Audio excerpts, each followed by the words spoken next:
4 પુરુષાર્થ છે આપણે ત્યાં શિક્ષકો માટે, જે મારે કંઈ કહેવું છે તે 4 પુરુષાર્થ, અને એ જ પાછા 4 ફળ: ધર્મ, અર્થ, કામ અને મોક્ષ.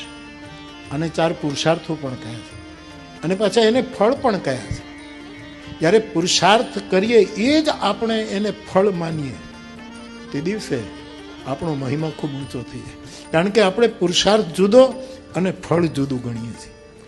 સ્વાભાવિક છે કે આપણે કર્મ કરીએ એનું ફળ આપણે જુદું માંગીએ, પરંતુ એવું મળે પણ ન પણ મળે ત્યારે આપણા આધ્યાત્મિક જગતમાં 4 પુરુષાર્થ છે: ધર્મ, અર્થ, કામ અને મોક્ષ.